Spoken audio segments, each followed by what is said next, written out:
It's the one thing that the university hasn't done is fully invested in the Wi-Fi for the students. Wait, is it in the right order?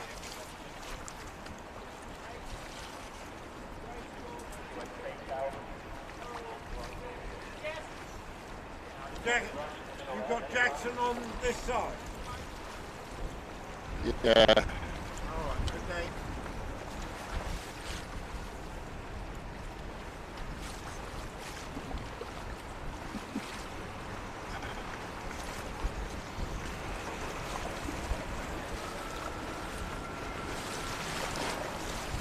I'm in your way, tell me, Graham, I'm in a better way. Yeah, you're fine there.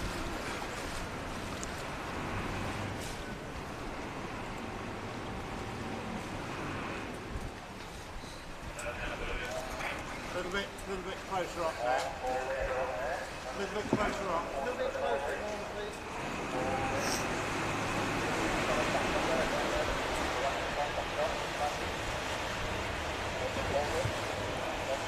Sorry, can we have everyone down so it's only Graham standing, Okay. so there's no confusion about the start, please? Yeah.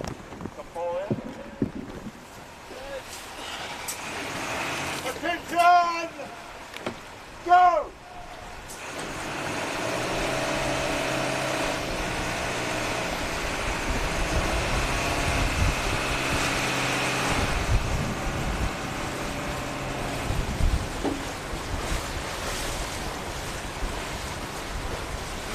Are we live yet, Ian?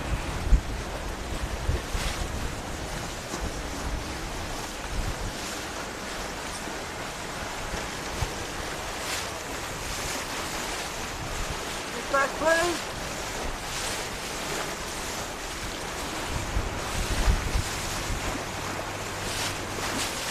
Okay, our audio is live now, Fergus. I think we're good to go. Describe the pictures we're now seeing. Yeah, and it certainly looks bumpy, doesn't it, Crossy, for the 15th running of the women's Wingfield Sculls, and I think we can see live on our screens that we're kicked off and we are underway on the championship course.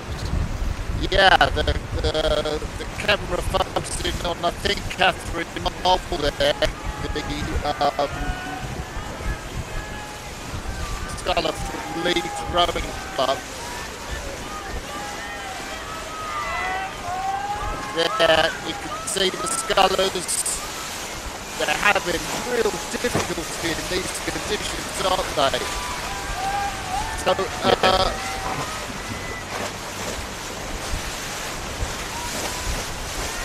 see, I think, oh, look at that catching crabs. That's worse than it was in the Olympics in Tokyo this year. Yeah, it's certainly looking pretty brutal at the moment. I think based off the weather forecast that we've been getting in the updates, we've had rainfall all night, so it's going to be a pretty powerful beast that tideway today. But I think just to run through all the competitors that we've got out competing, they're lined up lanes 1 to 5 from Surrey to Middlesex side. We've got Megan Jackson of Upper Thames, lane 1, Catherine Moore, we've said, from Leeds Rowing Club, Lola Anderson, Leander next to her clubmate Georgina Brayshaw, and Grace Bake of London Rowing Club, lane 5, closest to the Middlesex station.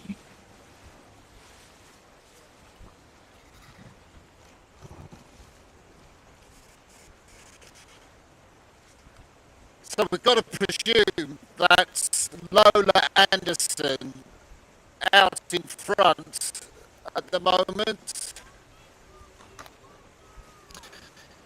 Yeah, I think it certainly looks like it. And I think thanks to the power of Ludum, we've got some pretty epic GPS trackers on all of these athletes. We're hoping to be able to get all of our heart rate data, their GPS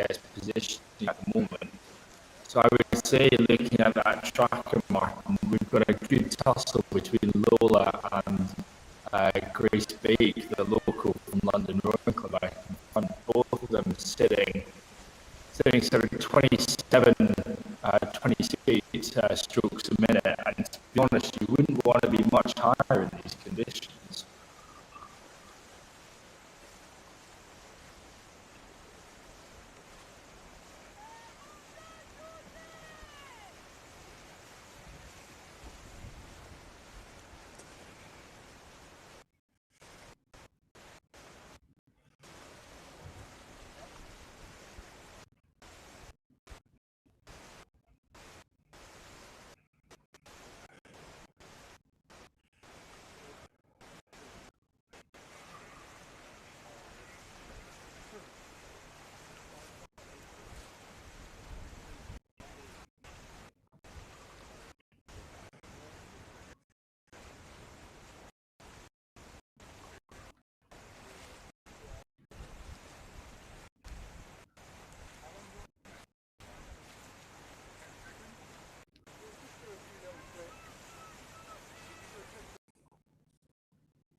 Well out in front,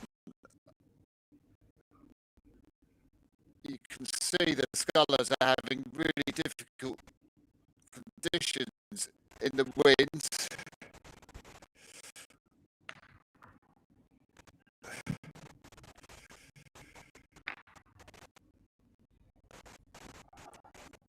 Scullers just doing their best to survive, really, keeping the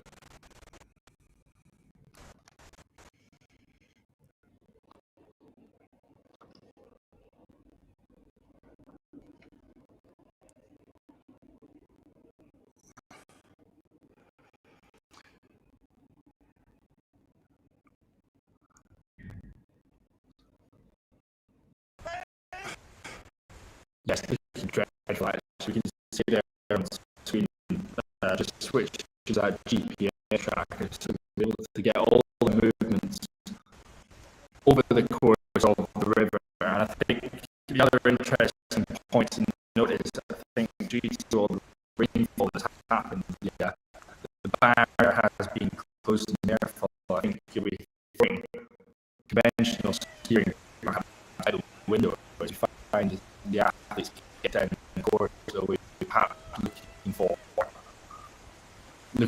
shelter on the course, looking for that slightly flat water, similar to some of the lines that were taken in the Ludum boat race a couple of years ago, when the altitude rather stuck into the bank as opposed to just heading down the stream. But I think we can see on there, as we've said, I think it looks to be Lola Anderson out in front with this early lead. But I think you've got to have a really good race between Katie Mole and Grace Baker. The two of them obviously really close to each other. As I said a couple of weeks ago, so we're used to these conditions, we'll be used to the distortions that are currently racing on at the moment. Lola Anderson out in front, you can see her in the distance going round that first bend to Middlesex, coming up past the mile post, and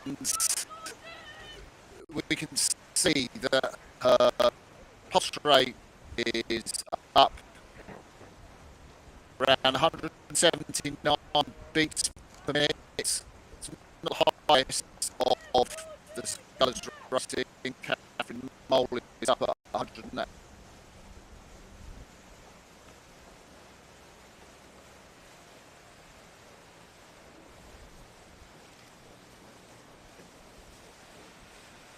You can see the water there. And that is the sculler from Upper Thames, Megan Jackson. Family's moved down to Henley She was sculling for London Rowing Club. Blade's fairly clear of the water.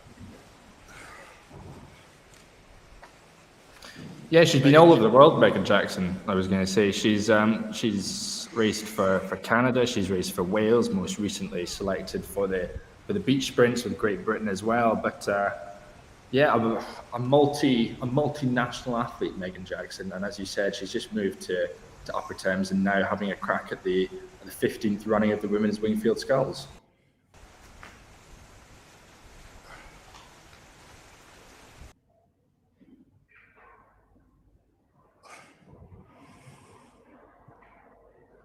Camera pans round right out in front there. You can see the tracker just on the Google Maps. This is part of the technology that we get now with Ludum helping us, and Lola Anderson coming up to Hammersmith Bridge.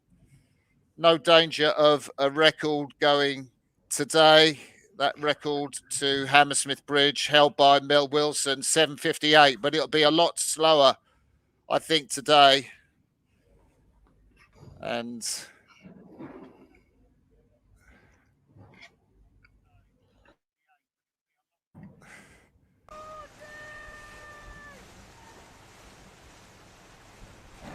well,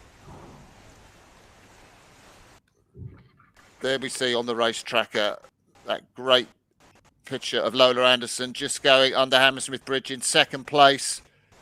Catherine Mole of Leeds Rowing Club showing why she came second in the Scullers Head of the River race behind Jess Layden, who won the Scullers Head this year. Catherine Mole lost in the quarterfinals of the Princess Royal Challenge Cup at Henley to Ireland's Lydia Heafy, and she is in front of Grace Bake, who won the club singles at the Scullers Head.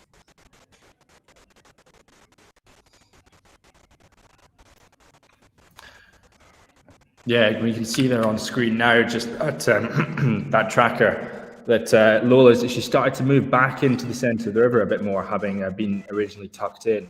And that's just paid dividends for her, that decision to tuck in. And now that it's flattening out, she can afford to just shift back into the river. But we can see she's moving back over, just as it's probably starting to get a bit rougher again. But do you think we should have seen some of those other scullers, the likes of Grace Bake, Catherine Mole and Megan Jackson? Do you think, Crossy, that they should have tucked in as well?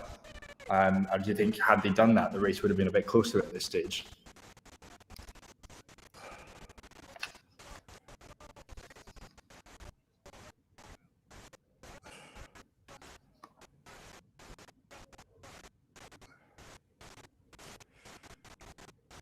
There's Megan Jackson of Upper Thames, just in on our picture there. Grace Bake just in front of her.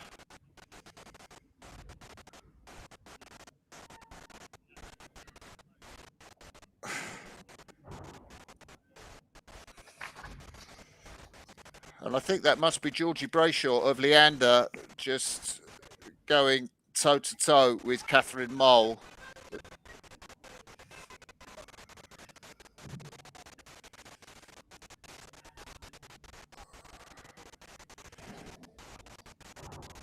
Yeah, I think if that's going to be the case, then I think we've got two races happening at the moment. I think Lola Anderson well out in front, but then hopefully a good tussle between Georgie and Catherine for that second and third place position at the moment, and then Megan and Grace for that fourth and fifth place battle between the two of them.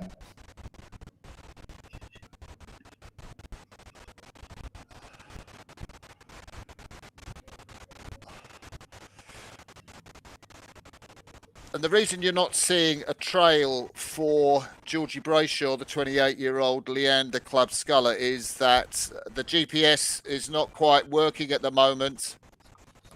I think that's Georgie Brayshaw with the Leander top out in front. She's run with white blades. And she has gone into second position in the race behind Lola Anderson, who's out of shot at the moment. Lola Anderson clear of the field and into nice flat conditions as the scullers go round to Chiswick Ayot.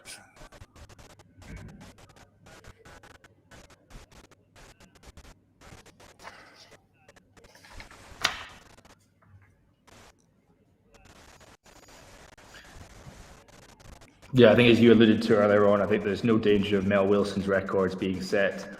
She's got the record to the mile, 4:28 to the mile, to Hammersmith Bridge, 7:58. But after that, it's Anna Watkins who takes over. So record time to Chiswick Steps, we're looking at about 12 minutes 48. But I don't think we're going to be having our scullers getting close to those times today, just due to the nature of the bouncy water and the pretty horrendous conditions that they're up against on the tideway at the moment.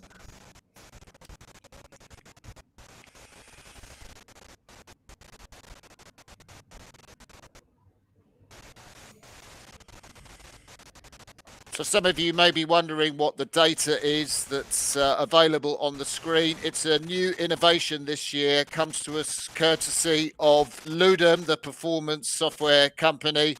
And what it's showing is the 500-meter speed of the athletes and their pulse rate. So out in the front, Lola Anderson, her pulse is 187 beats per minute.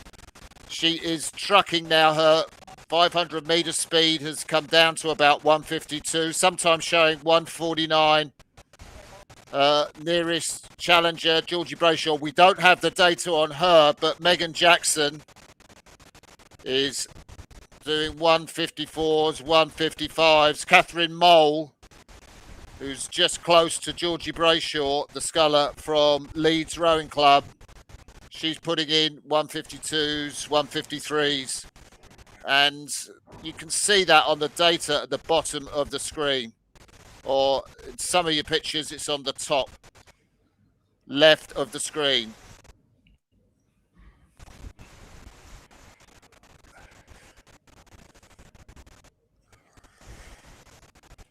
I think what's fascinating about the data that we're getting through at the moment is it's showing just how important a factor the stream is playing into some of this racing. We're seeing at times like Catherine Mole is either match it quicker than Lola out in front. Admittedly, yeah, Lola, she's still got a comfortable margin over the rest of the field, but we can see some of the splits dropping down. Catherine Mole slipping into the 140s, Lola also into the 140s as well. So I think despite being the more powerful sculler out of the two of them, but we see there just slipping into sort of the low 2 minutes as well. Just how important these lines become, particularly on a course like the Tideway that they're on at the moment. Megan Jackson as well. She's starting to consistently become sort of in the low 150s again. So as we get past Chiswick 8 and we start to round down towards the bandstand and the crossover point, Barnes. Yeah, I think the lines that these scullers take will be very interesting. We see Lola Anderson just starting to tuck back in towards the side of the bank again, rather than opting for the middle, probably more rougher water. Whereas the rest of the field, Grace Bake, Georgie Brayshaw, Catherine Mole, they're still out in the middle of the river at the moment, still trying to tussle out in amongst the wash, the waves and the bounce as well.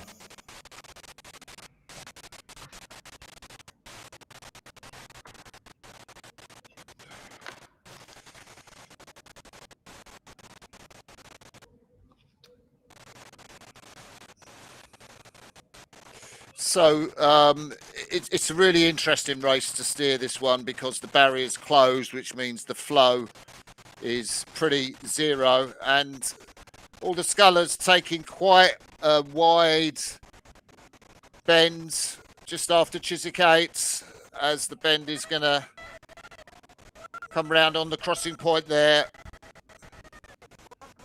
I think that is that Grace Bake we're looking at with London Rowing Club blades.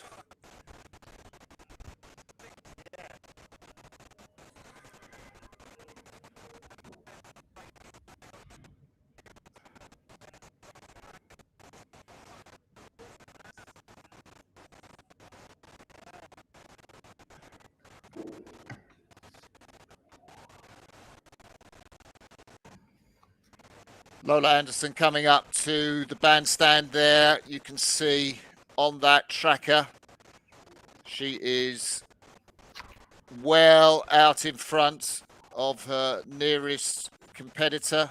I think that would be Georgie Brayshaw. We don't have a trace for Georgie Brayshaw. Catherine Mole of Leeds Rowing Club the athlete who came second in the sculling head, I think is in third place position.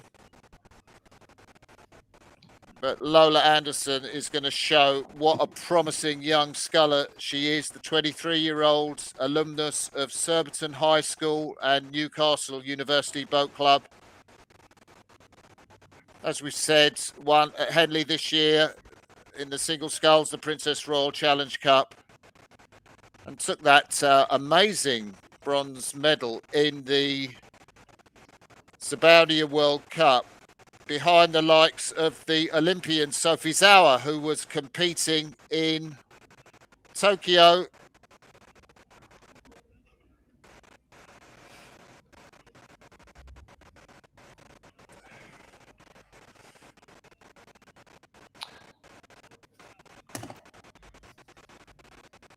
Yeah, fairly racking up these outstanding performances, and barring any incident, I think she should be looking forward to adding Wingfield Sculls to that impressive display of results that she's been racking up over recent months or so.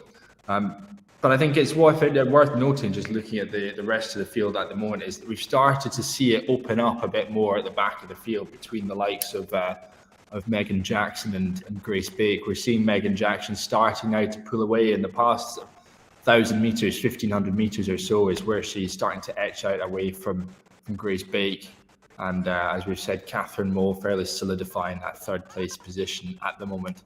Gaps looking pretty mirrored between the two, between those three scullers, with Catherine ahead of Megan, and Megan ahead of Grace at the moment. But we can see there, coming into effectively the last third or so of this race now, as Lola Anderson shoots Barnes Bridge, and she'll be feeling pretty good at this point, knowing that it's just round the bend to Tideway Sculls, to Chiswick Bridge to wrap up this Wingfield Sculls race.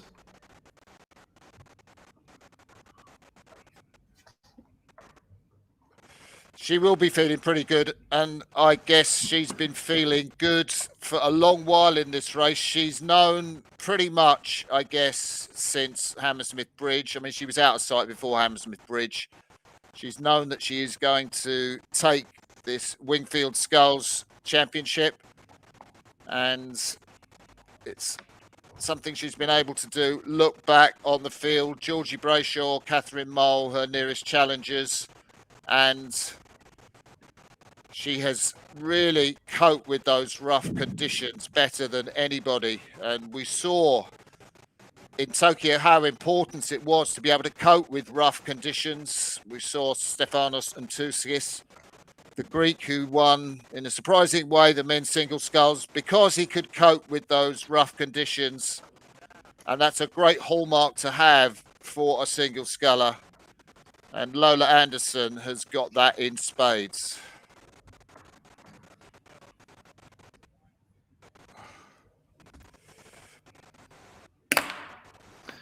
Yeah, absolutely. And I think as we roll around through Barnes Bridge, I think we can see on the picture that actually it's looking just a little bit flatter than it was when they started down at Putney Bridge and through the embankment. So yeah, I think it'll hopefully take the pressure off Lola a bit more now. She'll be able to loosen off, try and relax a bit more of the upper body, and I think, as you said, enjoy this last stretch round to the Tideway Scully School Boathouse to Chiswick Bridge.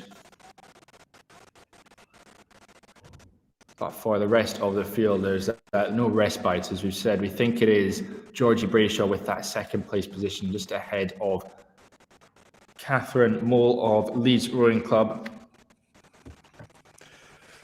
And Lola Anderson taking a really close line on the steering. You can see that tracker, that pink tracker, the Leander Club tracker, just right close into the bank.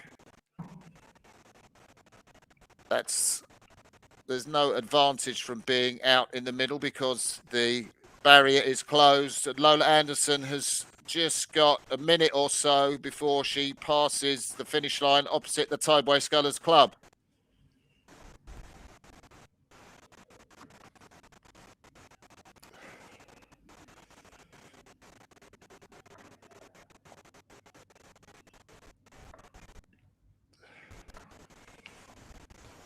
Yeah, you do wonder how much notice these scullers had of this notice that the barrier was going to be shut, and how much planning they actually had in order to prep for this race, this edition of the Wingfields. Because obviously, out in the boats following, they'll have coaches or they'll have friends helping them steer the course, which is obviously a huge addition and a huge benefit for those who don't know the course particularly well. But once you close the barriers and you have all these athletes starting to really cut the bends and take advantage of the quicker lines, then the game fairly opens up, and it's Lola Anderson who's completely taken advantage of that and has the entire way around the course.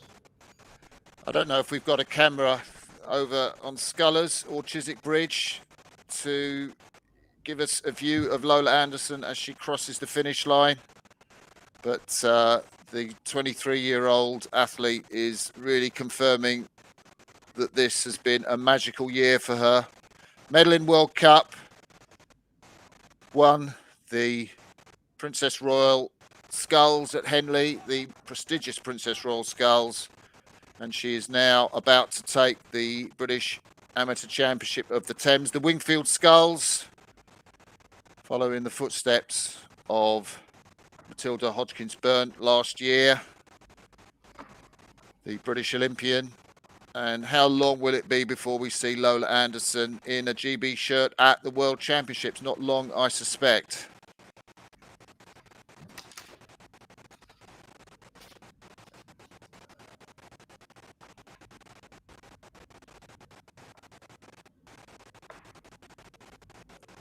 So Lola Anderson, I think that's a hand in the air. She crosses the finish line at Chiswick Bridge. The camera focusing on her, just a little dot, but that is the first sculler home. And Lola Anderson's pulse can begin to recover. It's dropping already from the 180 beats per minute that it was when she crossed the finish line. Second place, we think Georgie Brayshaw. We don't have a tracker on her. Well, whoever it is in second place at the moment, it looks to be a fantastic race between them. We can see it on screen that I think there can be no more than a length or two separating as they come into the shadows of Chiswick Bridge. Do you think that's Catherine Mole ahead of Georgie Brayshaw? Do you know what? I think it could be, Crossy. I think it could be. And very interesting to see, again, the lines coming up to TSS, one opting for the inside arch, one for the outside. But I think it looked to be Georgie Brayshaw who's taking the inside line.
To cross the line, second place.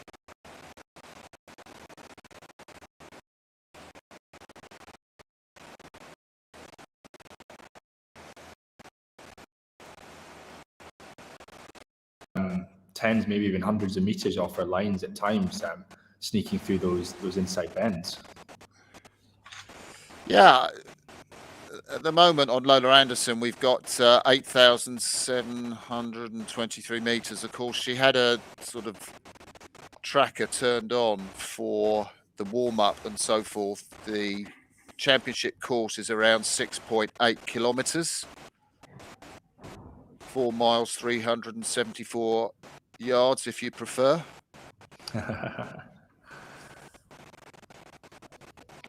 But she was holding good boat speed, Lola Anderson, in the rough conditions. You know, she was in the 150s. She didn't let those choppy waves get to her. And you can see on the traces the scullers are going in to the Tideway Scullers Club. Spiritual home, would you say, of the Wingfield Sculls, Fergus? I think so. I think certainly a number of the winners and competitors that we've had coming out of Scullers, I think certainly makes it, I think, a really strong landmark on the course. And yeah, why not the spiritual home? It's at the finish line. It's a good place to cool down afterwards. But I think that's a great camera that we're starting to get there from one of the former winners. And actually, the record holder for the men's race, Adam Freeman-Pask, he's down there at the finish. And I think, as you said, hopefully we'll be bringing an interview with Lola, this year's winner. We can see there on screen.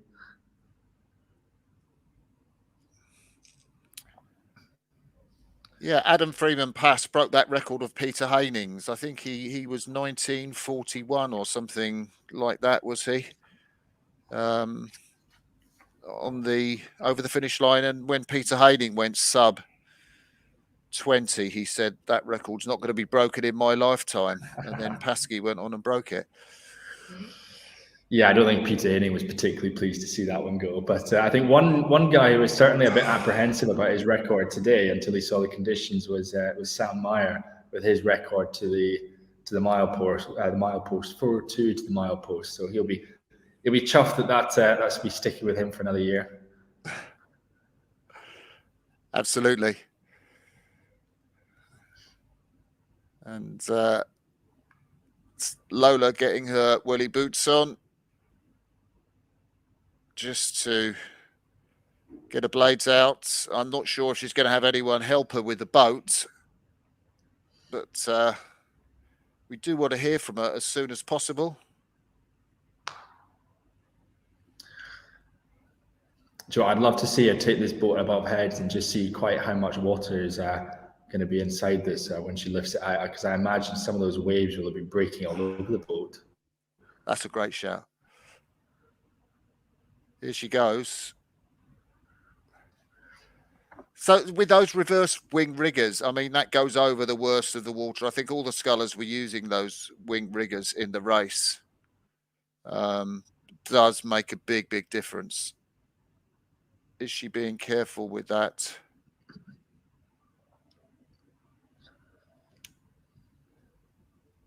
Didn't seem to be too much water coming out of that boat. So a new champion. Her name will go on the Wingfield Sculls, which was first contested for women, I think, back in 2007. And it's got the likes of scullers such as Anna Watkins,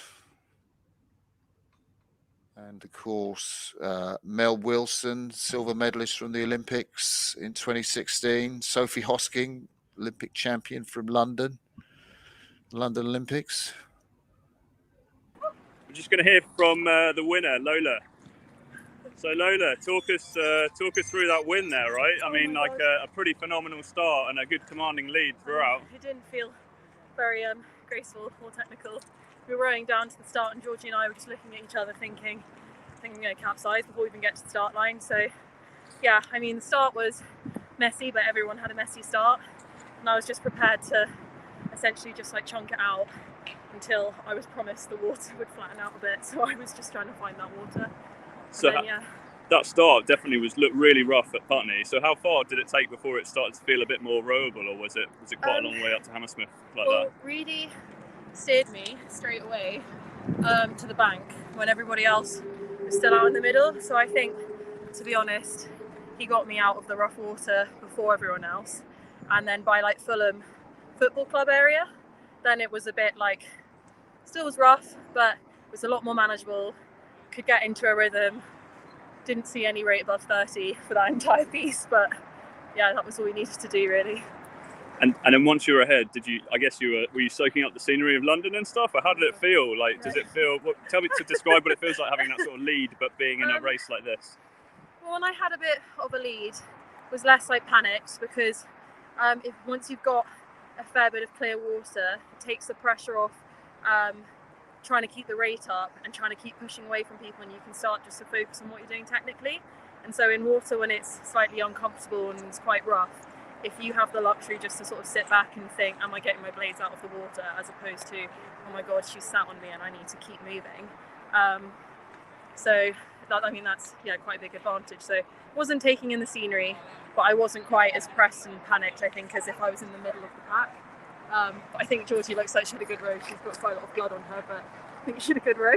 God, yeah, there is. We'll go and have a look at that in a minute. But so, who are you worried about coming back? Like, sort of doing a Georgie mostly, right? Okay. I mean, all the Tideway Scullers here, they know what they're doing, so I'm never going to rule anyone out. And everybody was really side by side at the pack, so there was nobody that I was thinking, oh, I'm not worried about them. But Georgie and I, we've been training so closely with each other, it's hard not to think about what she's doing, because I'm very aware of what her strengths are. So I mean, Georgie was who I was thinking about the most, but I was looking at everyone. Yeah. And I mean, like, so much unpredictability with this sort of race, but another massive race to get under your belt, to go alongside your Henley win. So, like, I guess, really making a big name for yourself as a sculler here. How does it feel now to have Henley and the Wingfield Sculls under your belt? I mean, that's pretty cool. As for Henley, I just kind of, after the World Cup, just wanted to enter it and see what we could get out of it. So winning Henley was like a bit of a surprise, but really cool. And we were promised that today was a day that we'd have no sort of expectations of, because the Tideway, and you never really know what's going to happen on it. But to come away with another win, something like this, is really, really, really cool. So very happy with this year's training, and hopefully it continues. Amazing, well done. And then, sorry, just before you go, so talking about before the race, obviously, it's a big race, side by side. Talk to me about handling pressure and nerves and stuff, because you obviously kept your cool there to be able to get out nice and clean and fast. Any sort of tips or approaches that you really use to help with that? I think everybody has their own sort of routine that they do before racing. I don't like to take it too seriously, so obviously I acknowledge that these are serious races and they're really important, but I don't really like to add extra internal pressure on top of it. So I just like to switch off, talk to people, listen to a bit of music. Just keep it Any simple. particular music you listen to? Any sort of secret? Are you going to disclose this, or is it? Oh, it's not secret. I have rubbish music taste, so I really don't want to embarrass myself. Oh, go on. I think we're all keen to know. Maybe we can put the soundtrack to your win to that. We were listening to the Adele album a lot, but I think we listened to that this morning. Yeah. That's all right. Well, well done today. An amazing race. Have a good you. cool down and enjoy the win. Thank See you you at very the much. prize giving. Thank you.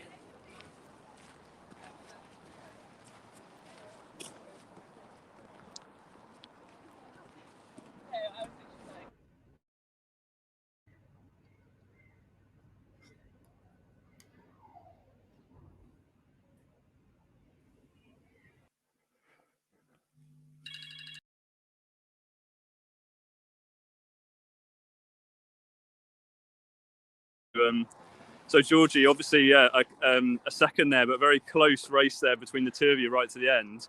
I mean, that must have been amazing. Talk me through it, guys. How did it feel, obviously, going side by side that far down the course to the end? We know each other, and I was like, she's not getting past me. I saw Georgie crash, and I was like, it's my chance to have her. And a few crashes. So talk to me about your crashes. What obstacles did you hit, or what did you find? So I steered round, I turned round, and there was just a bridge bollard there, and I was like, oh my god, so I had to stop. And then after that, I just didn't really get it back together, so I caught a few crabs and just thought, to try and get to the end of one piece. So, Georgia, obviously, we'll show people quickly, and we won't. Obviously, just checking that you are okay. You're not actually sort of at risk here of losing too much blood. No. But this probably looks a lot bit worse than what it actually is. Yeah, but talk me through what happened here. Did you just catch yourself? Yeah, well, it's been cut for a while, but I keep catching. And it's really made a mess, hasn't it? But you're okay, right? Yeah, fine. Okay, but it does look quite dramatic. Yeah, and so yeah, a few crashes, which obviously brought you up level, and sort of talk me through where you felt like you could get back on. Well, I was like trying to follow Georgie's line a bit because I couldn't really see the steerer, so I was sitting on her. And I was trying to follow you. Okay, well, we were just going past each other. And I looked around to check where her line was, and I saw her going for the bridge, and I was like, ooh, that's exciting. And then she had to stop, so I just took the brake right up and put my legs on. But then I realised we weren't actually that close to the finish, so we had a bit of a battle for quite a long way. That hurt quite a lot. But yeah, it was good. It was good racing. So Katie, yeah, nice job. Yeah, well done, Katie. That was amazing. Good. It was really exciting to watch you sort of both clawing down on the finish line like that. Yeah. And talk me about the experience of doing the race. So, Georgie, this is your second time doing the Wingfields. Yeah, it was the tideway is savage, and at the start, I didn't handle the conditions at all, and I think I actually went backwards. I think that's in the wrong way. So it was just horrendous at the start, and then it got kind of flat, and I just thought, right, I just need to chill out and go. So I did, and that's when I got ahead of everyone, and then. No question to the bridge, and that was it. The tideway is just really unforgiving, and it's just It's pretty brutal, isn't it? But it's a tough race. But I'm glad you've done it. And then, Catherine, talk me through your race, sort of. So, how did you find it? Yeah, so the start was the conditions were horrendous. It was just trying to get out and stay with the pack and trying to row well and get the blades in and out of the water was just the main concern. I spent the first half thinking I never want to row on the tideway again, and then it calmed down in the second half, and I was like, I quite like the tideway actually. And it's just good to be, good to be flying breaths. It's just mad racing. It's good fun. And where did you find where you talk about the sort of moment at which you actually quite enjoyed it? Where did it sort of level out for you, or where did you find that you found some good water that allowed you to do your best sculling? I don't know if there's any point I did my best sculling. Or good, or sculling you're proud of. Yeah, I got the blades in and out of the water. I sort of saw Hammersmith in the distance and sort of got myself together then and just sort of started relaxing and actually enjoying the race and getting my legs on. It's good. Well done, amazing. Well, thanks for talking to us, and well done today. Thank you.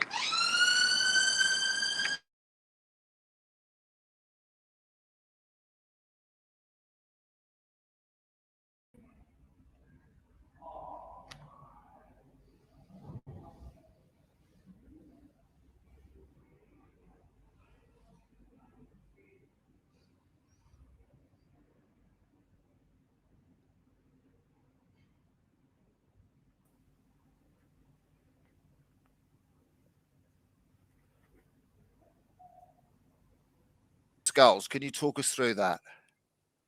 I mean, I've always been aware of it as an event, but it's always been a tricky one to do with Jürgen not giving much leeway to do it, and there being pressure of maybe a Boston trial and things like that. So I just kind of saw the opportunity with having a little bit more scope for freedom at the moment. And yeah, it's a race I've always fancied entering. I knew that I could give it the respect it deserved by doing some good training in the run up to it, and also getting out on the tideway a few days beforehand rather than just turning up on the day, which how it used to be.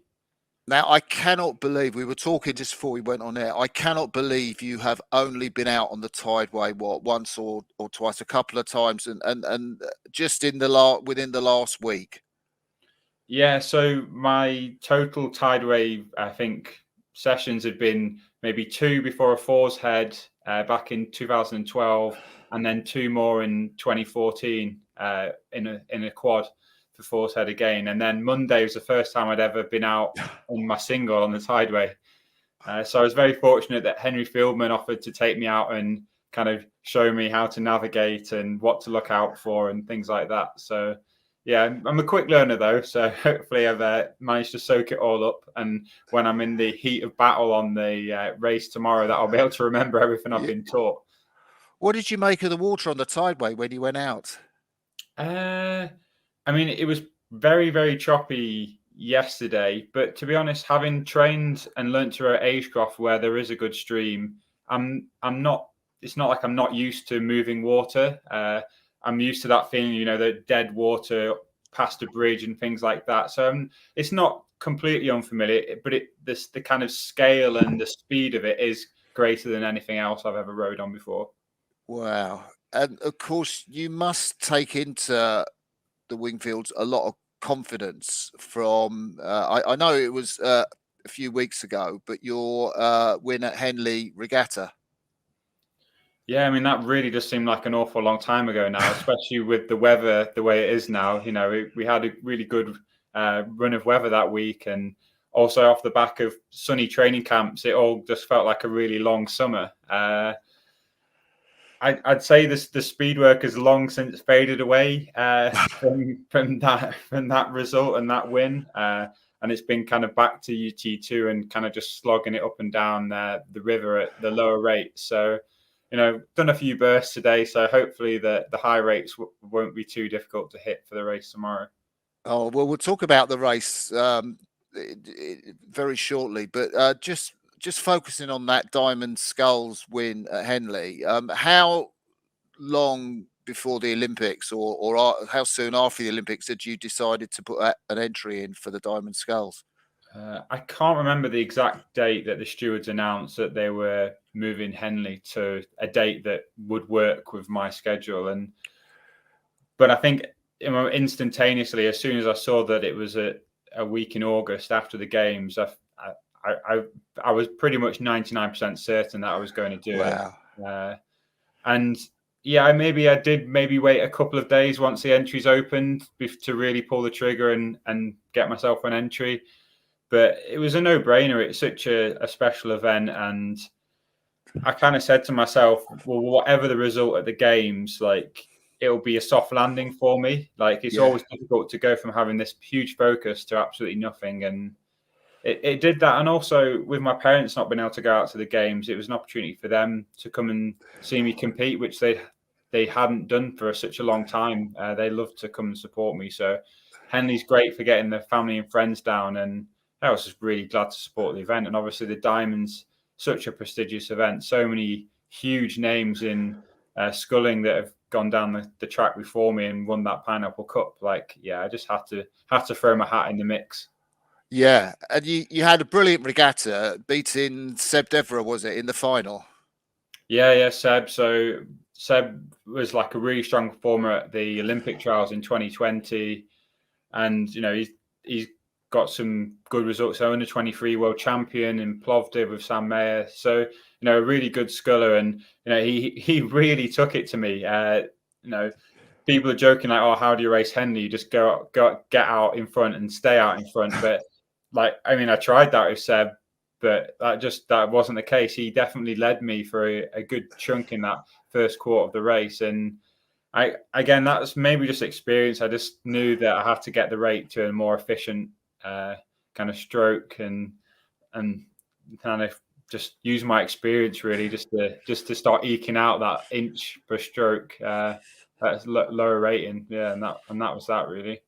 I know you have raced in singles before, but was that the first time you'd entered Henley? No, so Pete Lambert turned me over in 2012. Tip for the win. So, at the time that was pretty disappointing, but actually the way it basically opened the door for Pete to join the British sculling team, and what we went on to achieve together in that quad that went on to do some historic things. Actually, it's funny how life works, but that's probably the best loss that could have ever happened, really, to get to row with somebody like Lambert in the quad and really bring some new energy to that project that had been lacking for so many years. Were you two in the final together then? Yeah, so Pete beat me in the final. I remember. Yeah. I remember. I mean, Anne Redgrave came up to me after the race and said, I know, because I'd been having some medical problems, and she came over and said, "All right, you've had your blood test back and you've been suffering from glandular fever." So there was kind of like a little bit of that's why I felt so ropey on race day. Like, if it had been any other regatta, I would have pulled out with the resting heart rate that I woke up with that day. But I was like, it's Henley, you've got to give it a go. Yeah. But Lambert showed that it wasn't a fluke, and he beat me at the final trials the following year. So that's you can have that one. You can definitely have it. Well, so you were pretty sure you were going to enter Henley when it was delayed. When did you put your entry in for the Wingfields, and what made you decide to do that? I think Paul Stannard was just kind of giving the kind of Scullers a nudge, saying, "Oh, Wade's looking to see if anyone wants to do the Wingfields," and it was already on my radar, and I just felt, yeah, go on then. Like it's the Diamonds, the Wingfields are like some of the most prestigious sculling events that you can do, and yes, I think my apprehension was that as I've said already, the lack of experience that I have on the Tideway always maybe put me off there. Sometimes you can have a bad result there, and it's not down to your own skill or whatever, or your endeavor. It's just you steered a bad line, you hit a buoy, you hit some driftwood or whatever. But I feel now that I'm competent enough to kind of manage those extra kind of I don't know what the distractions. It's distractions, aren't they? But I don't know what I mean. There's like things that all the extras and bits that go on with racing on the Tideway. I think I can handle those things a lot better now. Yeah, and we'll have a look at the athletes going in for it. I know you know something about Callum Dixon from Twickenham Rowing Club, who's one of the athletes. Yeah, so Callum's a former sailor, and like myself, he's kind of joined the World Class Start program. So I have spoken to him before, and I know that his ergo times are very good. I know that he'll be preparing very strongly for a Boston trial in a few weeks' time. So his long distance engine's going to be well tuned, probably more tuned than mine at the moment.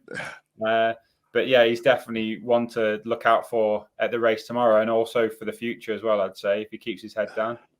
Yeah, he's got an interesting background, because I didn't realise he was being fast-tracked for the British Olympic squad in the Finn class, which all kind of fell apart when the IOC or whoever it was, International Sailing, took the Finn class out of the games. And, for a heavy guy like him, that meant he didn't have a boat to sail in.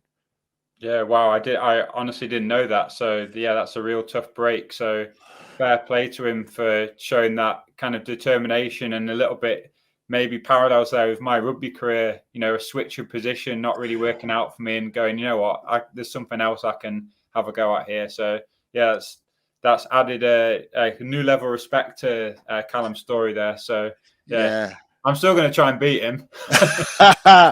Yeah, and so you've got Callum Dixon, and I guess next in terms of success is Jack Keating, Leander Club Irishman, who was bow in the winning Prince of Wales quads at Henley this year. Yeah, so as a former bowman in quads myself, I know that it's a very skillful seat to be in. Definitely the most skillful sculler sits at bow.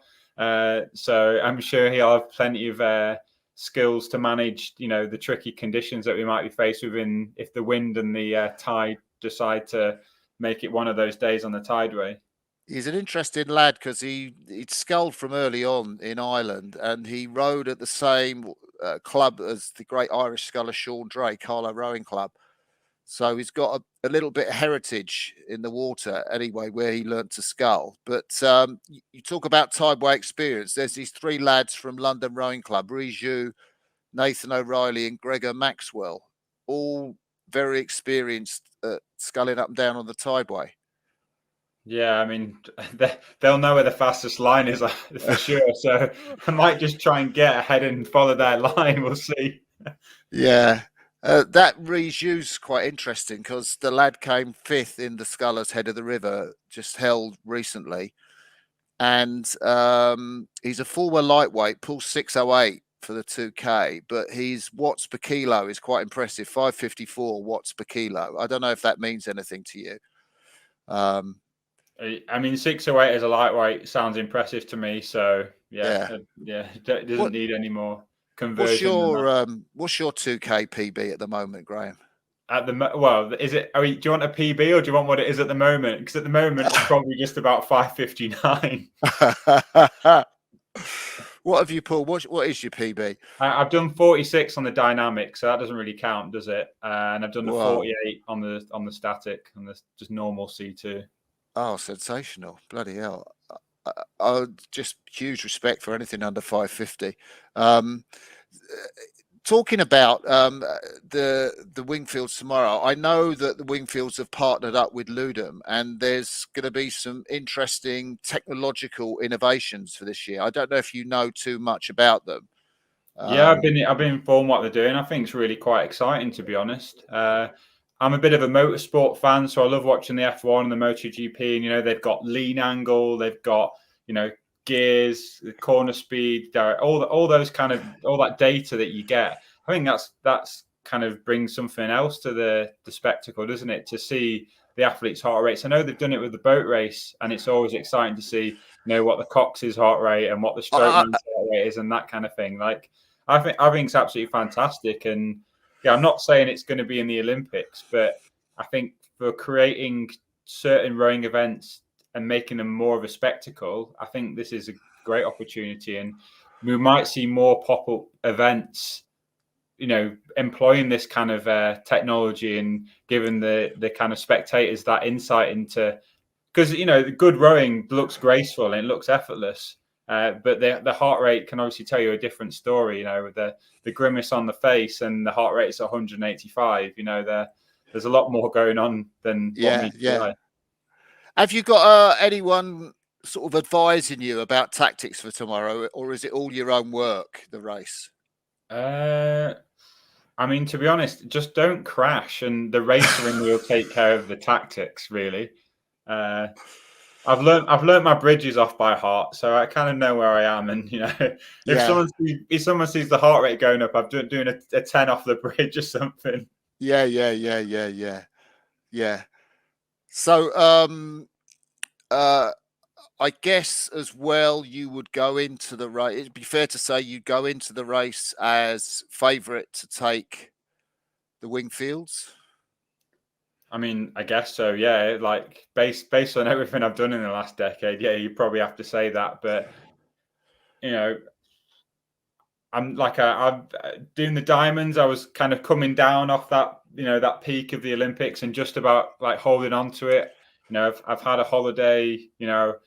It's not been absolutely flat stick training. Still kind of a rest element in there and a mental refreshment. So entering like a race like that is more to keep what I have been doing honest, and knowing that actually there's going to be a public display of where I'm at as an athlete, and that's obviously helped motivate me day to day to make sure that I'm doing a good bit.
So it's great to be with you for the start of the second Wingfield Sculls race this afternoon. Lola Anderson won the women's event in very commanding form, and now coming under Putney Bridge, we see the men's race and the Scullers just drifting under Putney Bridge.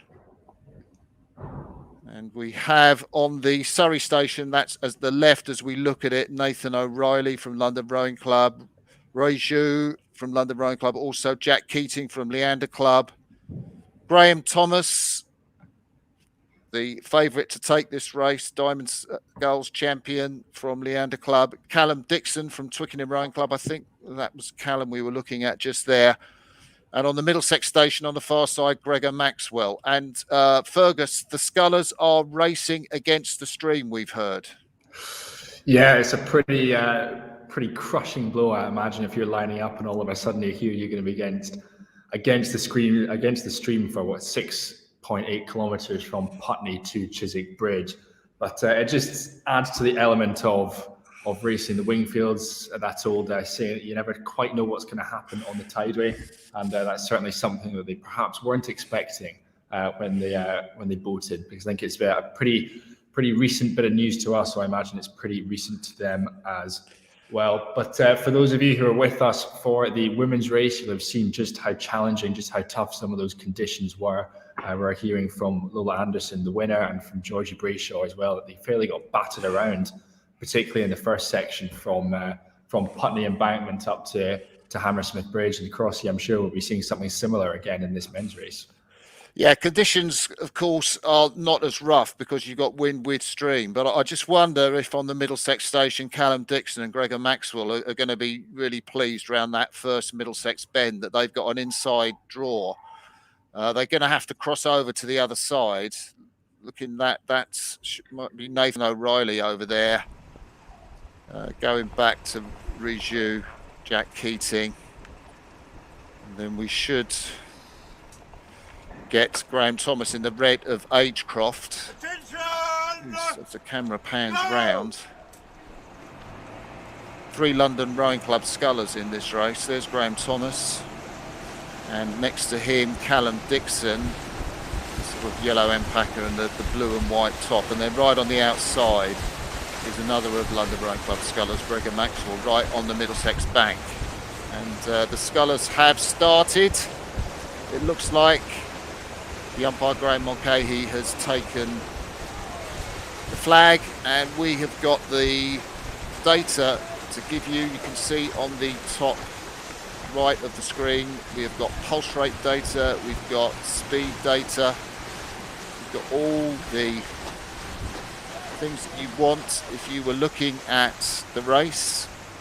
Tell you what though, Cross, this is a fascinating decision from Callum Dixon. Either he's tapping out of this year's Wingfield. Oh, someone's caught a crad there. Callum Dixon, yeah, I think he's opting to tuck right over to the other side of the bank, get himself out of the course. I think we're seeing something similar from Nathan O'Reilly as well. Ray Zhu there on screen, but straight away we're getting all sorts of tactics coming into this one. That is sensational. And I suppose the fastest sculler at the moment is Graham Thomas on the GPS data, 2:14, 2:15 meter, minutes per 500 meter. And that is pretty similar to Gregor Maxwell and Jack Keating. And Callum Dixon yet to really get in the mix. But you were saying there, I've never seen steering like that at start of a race. They just dive for the bank. That was really quite sensational, wasn't it? Yeah, and I think just looking at the GPS data that we've got a split. We've got Callum Dixon, we've got Nathan O'Reilly over on the Surrey side of the station. So just cruising up the side of the Putney Embankment clubs, and then we've got the other 4 scullers. We've got Graham Thomas, Gregor Maxwell, Ray Zhu, and Jack Keating all over on the Middlesex bend. So I think an interesting decision, because they're obviously going to have the first sort of bend advantage before the big swing round to Hammersmith that Nathan and Callum will have if they're still in the race at that point. But I would say the advantage is very much with that group of 4 scullers on the Middlesex bend at the moment. Yeah, Graham Thomas right close in. You can see him out in front, the red top, distinctive colours of Agecroft, the white blades. Behind him, the Leander Club sculler, Jack Keating, the young Irish sculler now rowing at Leander Club, just about 2 or 3 lengths behind. And there seems to be quite a distance between some of the scullers that are now close in on that Surrey bank. I'm not sure quite who that was. That might have been Nathan O'Reilly or Ray Zhu. Jack Keating's out on the other side. And was that Callum Dixon from Twickenham on the Surrey bank as well, Fergus? Yeah, I think Nathan and Callum have opted for Surrey, and the other 4 they've gone for the flip side, are cruising down Middlesex at the moment. But I think just looking at some of that split data at the moment, I think it's looking pretty even at the moment, I would say, across the board. We see some of the numbers flickering all over the place. We can see Graham Thomas, as you've mentioned already, out in front, going with them. Jack Keating of Leander Club, obviously the medalist at the under-23 Euros in the double sculls. He won that one earlier this year, so he's hopefully going to be in fine form coming into this one. But yeah, just that fascinating split off the start, and we saw Callum Dixon straight away right in front of the umpire's launch, which at one point I thought we were going to collide into him. Yeah, it's such a massive bend that that goes round by Fulham Football Club that to actually go around the outside of that bend. There's Graham Thomas that I'm looking at, just checking over his right shoulder, keeping in as close as he can to that bend. Jack Keating behind him, and the 2 London Rowing Club scullers, I think Rijou and not quite sure which one is which. I have to be honest with you at the moment for the London Rowing Club scullers, but Graham Thomas out in front. And just to give you our extra special Ludum inspired performance data, show he's pulling 2 minutes 30. His split is shown at the moment, 167 beats per minute. And at the moment, Callum Dixon is moving the quickest of all the scullers, and he's on the inside on the Surrey bank, so we can't quite see where he will be at the moment. I think as the GPS pops up there on screen for everyone to see, we're noticing that group of 4 scullers who initially hugged that Middlesex bend just drifting out into the middle of a bit more, because obviously they'll be trying to shift over to take that bend advantage that obviously Nathan and Callum will have.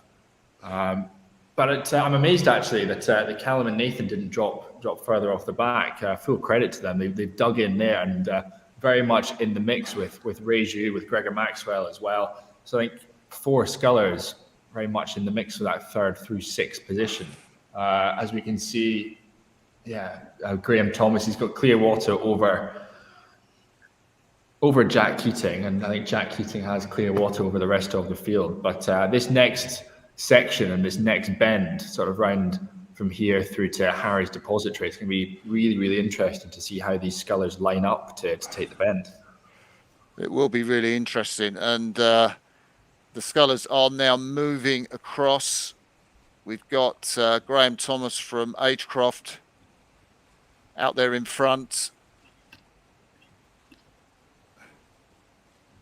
There's one of the scullers, I think that's Jack Keating, rates 27.26. And then in 3rd place at the moment, we have Ray Zhu. And just on the outside of Ray Zhu, coming round rate 31, is Gregor Maxwell. So I'm not sure if that tactics work then for those scullers on the near side. What do you think, Fergus? Well, I think particularly for those London Rowing Club scullers, they're only going to know if it works between the 3 of them. They'll know in training who's perhaps going the quickest out of the 3 of them. So perhaps with Nathan, it was a move he planned to keep himself in the mix, or perhaps from the other 2, it was to keep themselves in the mix with Nathan. That's maybe one for the questions with Adam afterwards, just to see. Graham if you're Thomas expecting to have them this close together at this stage. But I think one thing I was going to say, yeah, one thing there's no surprise at the moment is seeing Graham Thomas so far ahead of the rest of the field, similar to Lola in the women's race earlier. Yeah, he did look great out there. I really like the front end of his stroke. He really prides himself on the sort of the ease with which he puts the blades in and the speed of front end connection. And I guess Graham Thomas is probably the fastest British sculler at the moment. And you know, and when I spoke to him yesterday, he was very keen. He had been very keen to do the single scull in Tokyo. He asked Jürgen Grobler, and Grobler said no, but he thought Tokyo was a course that suited him, you know, rough conditions, windy, and he's a sculler that can spin the rating up and get his water. He's just... The other thing about Graham Thomas was the first time he was on the tideway in a single scull, Fergus, was this week. I was kind of amazed at that. Unbelievable. So he's got Henry Fieldman and Josh Butler in the launch behind him steering. But they say, well, we get you to Hammersmith Bridge because probably by then you're going to be too far ahead. I was going to say, actually, of all the people you want in your launch, probably Henry and Josh are the two you'd want in your corner just to help get you around this first section of the course. There's the Twickenham. Whatever it was, I think it was close. I think it was a very, very close race between them. I would say I think it was just Reju, but we might need to defer to our man at the finish, Adam Freeman-Pask, for that official one. And then, yeah, another blinder of a finish from Callum Dixon. I think just holding on to that position over Gregor Maxwell of London Rowing Club. And Nathan O'Reilly, former Newcastle University Boat Club oarsman, now with London Rowing Club. Another Irishman, famously broke those ergometer records within a week, those lightweight in the category 30 to 39. He was coming in sixth place. Great to see a full field in this race.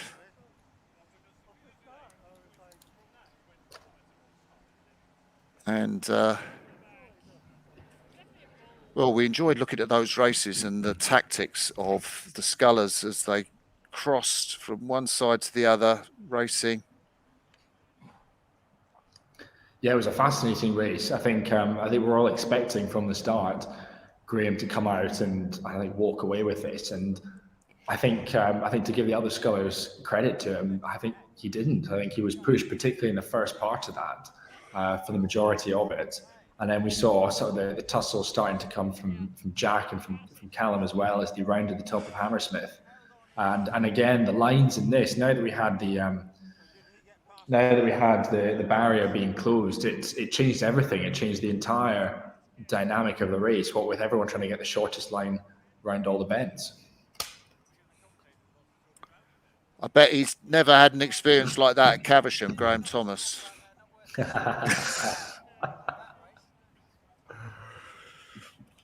To me, the tactics of going close on Middlesex and Callum Dixon, you know, I don't know what his steerer told him, but he was on the Middlesex bank. He was drawn on the Middlesex bank with Gregor Maxwell. For him to cross right over to Surrey, it's got to be questionable tactics off the start.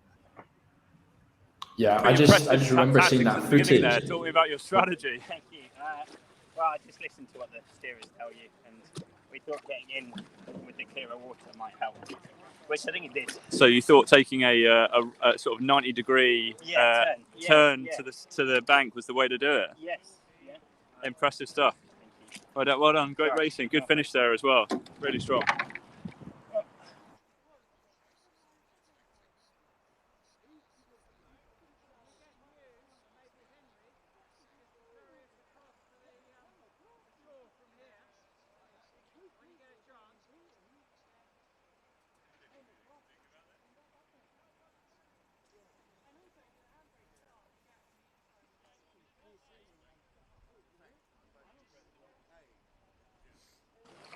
So hopefully we'll get a few words from Ray here, who finished second. So it's an impressive result for him, taking down some pretty big scalps.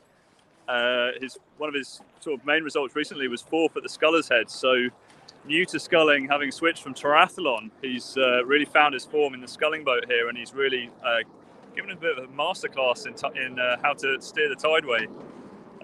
He's just going to boat in, and hopefully we'll get a few words from him.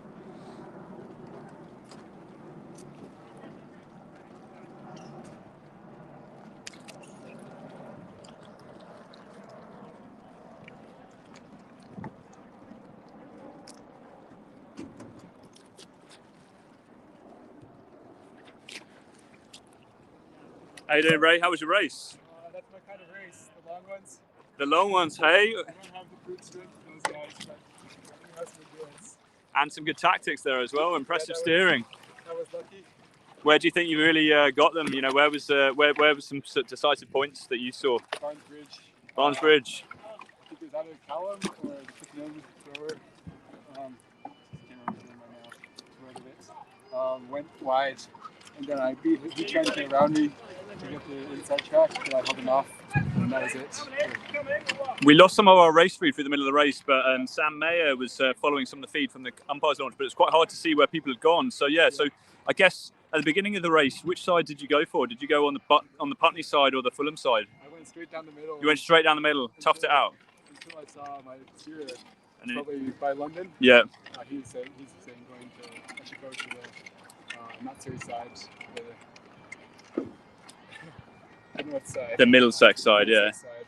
And so I went over there. I was right behind Gregor. Yeah. And then cut across to the series side. Yeah. And that got me right with you guys. Yeah. And then you started picking them off, didn't you? You picked off the big guns. Yeah, I had to hang behind them. Yeah. Around the Barnes bench because going down to the stream was too costly. Yeah. But then at Barnes Bridge, everything got a bit messy and I managed to see it. Amazing stuff. And how does it feel to have taken down some big names like that? Thank you. Good. Crushed by the winner though. I never saw it. No, you weren't too far away. You did really well. Well done, Ray. Thank you.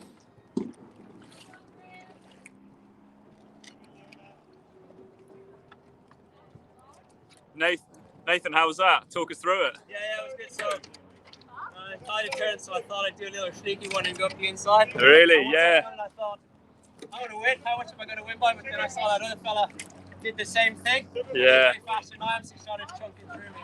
So you went up the side at Putney side? Went Right along the line of the bones, right? Yeah, right beside. And what was your strategy? So obviously then you came through Hammersmith along the bank, right? And then where did you go past the Aya? I just stayed up the bank and I crossed fairly early. And the lads in the launch were saying there was some clashing in front of me, so I thought, oh, here, I might still do this. And then I saw my splits go sort of the wrong way. And then I nearly got overtaken by the marshals going through mauled into the bridge, so I had to go for a little power 20. Kind of loaded myself up with lactate and ruined the rest of my race plan, which was to come on strong at the end. Well done. Great racing. Yeah. Graham, if you're all right to come over and give us a few words of wisdom, we'd love to hear how that was. Well done. Congratulations on winning the Wingfields. Can you even hear me from over there? If you shout nice and loudly, maybe. Yeah, you're good. Yeah, it's been a good race today. Very slow. I was just joking with Lola who's behind you, saying I think her race is quicker than. I think they might beat you on time there, Graham. Might be one of our slowest Wingfields yet. Spoon of the slowest ever Wingfield trip. Yeah.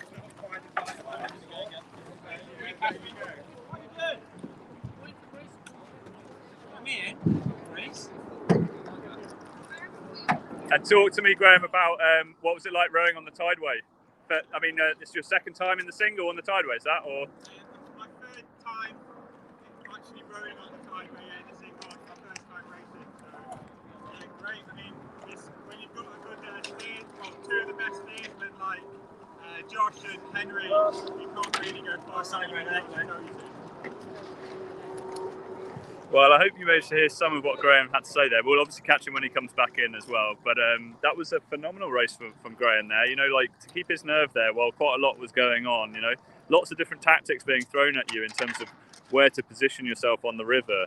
You know, it's a real unknown. You know, like we don't normally race upstream on the Tideway like this. So knowing the best banks to work the slacks is a difficult one. So there was a lot of thinking there for the steerers, and having to be quite reactive there for the racers. But obviously he did a very solid job there to sort of come away with a win. And we're really sorry about losing the footage there through the middle of the race, because there was the data was throwing up some amazing insight as to sort of the strategies that were being played and how much the heart rate was indicating that people were overstretching themselves by trying to duck into the bank.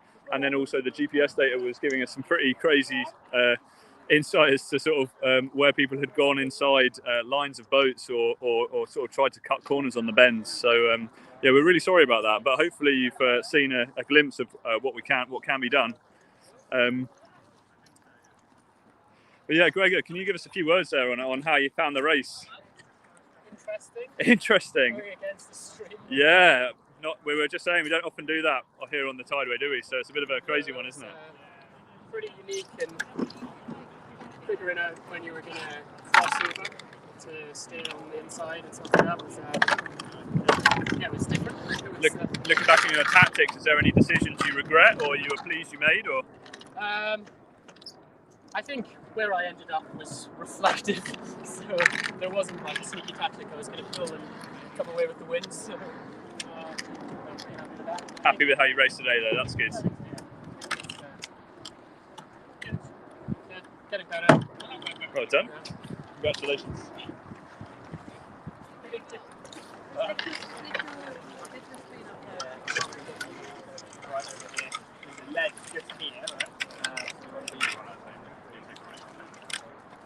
Well done, Jack. How was that for you? That's a long way. Yeah. That was my second time on the Tideway, the first time around. First time past St. Paul's today.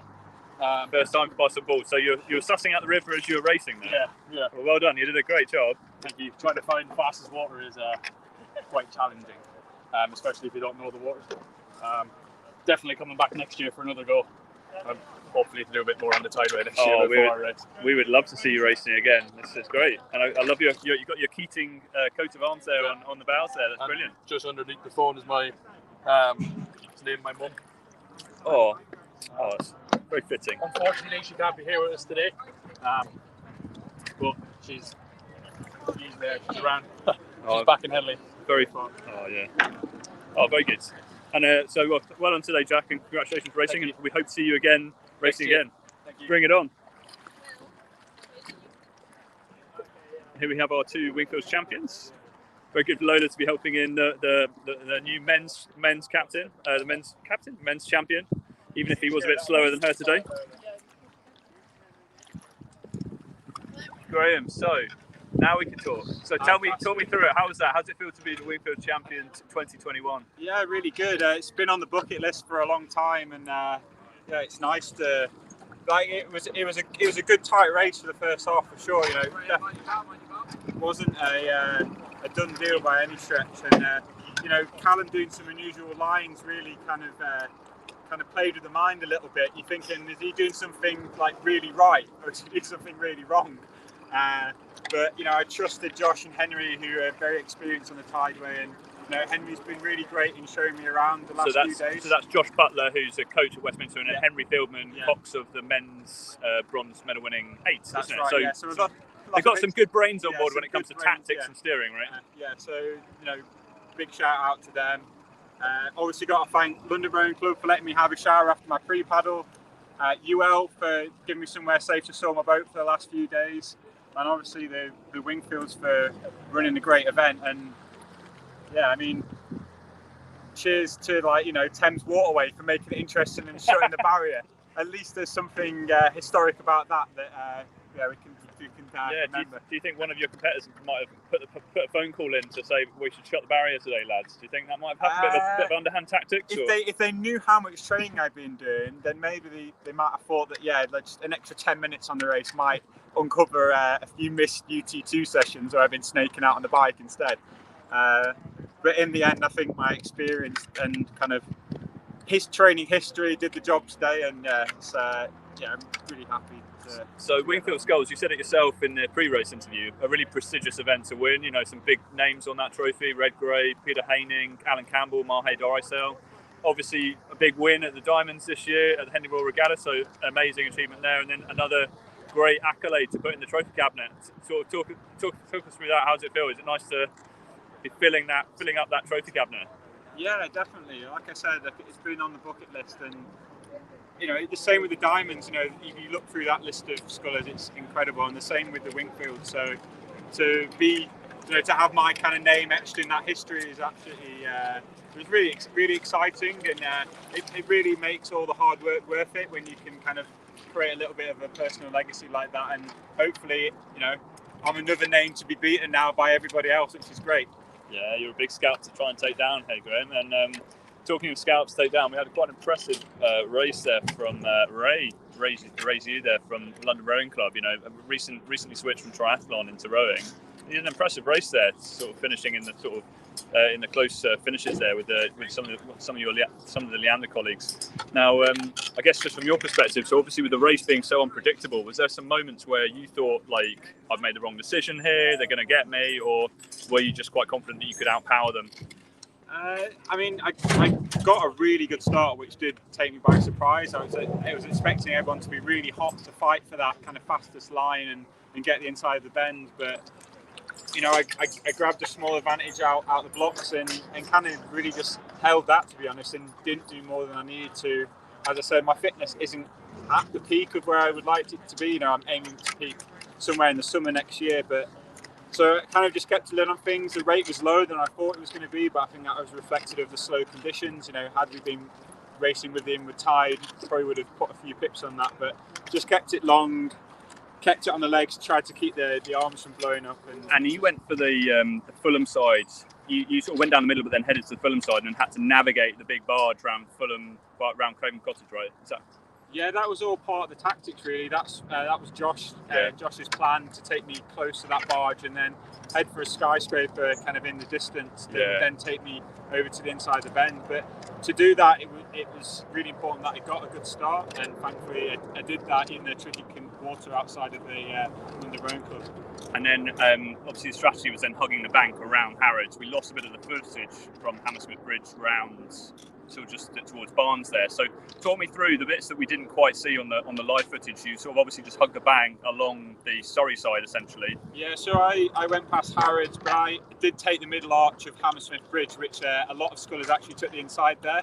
So I did lose quite a big chunk of distance of my lead through there, but for me, I'm always err on the side of caution when it comes to playing by the rules, and I knew that it was the slower way, but I wanted to kind of avoid any risk of people challenging my win had I taken the inside line there. And then it was a case of just avoiding some of the branches and debris that was being washed downstream, and trusting Josh to keep me as tight into the bank as possible. Gosh. And then, so when did you choose to make the switch from the Surrey side to the Middlesex, so essentially off round by the A to make the crossing? Again, I can't really take any credit for the decision making in that. It was all down to Josh. He kept me in tight, and then waved me all of a sudden across the other side, and I just did what I was told, because it's hard work looking around exactly see where your bars are pointing. So just trusted in what Josh was waving. So did you make the move sort of just after the steps, but where the boats are lined up, and then cut across? I think actually, if we'd been doing it officially, it was where the crossing point is pretty much. Yeah. Well done, Graham. Yeah. And then obviously you felt like you had it in the bag from then onwards, right? And you were just keeping a lid on it, or? Yeah, I tried a few little spurts. Like this is where my kind of lack of knowledge of the tideway comes in. Somebody shouted a K to go on the bank, and I thought, I'll take up a few pips, and I think maybe the telemetry will show that I took it up, but then it came back down again. And then when I remembered that there's a few pubs and things to go before you're actually at the finish line, I took it up a little bit there. But yeah, it was. I was breathing pretty hard. I'm interested to see what the heart rate was doing there. It did feel tough. Well, Graham, an amazing race there. Definitely a unique race for the Wingfields, and a very worthy winner. So congratulations on winning this year's Wingfields, Graham. Cheers, Adam. Thank you. Take care.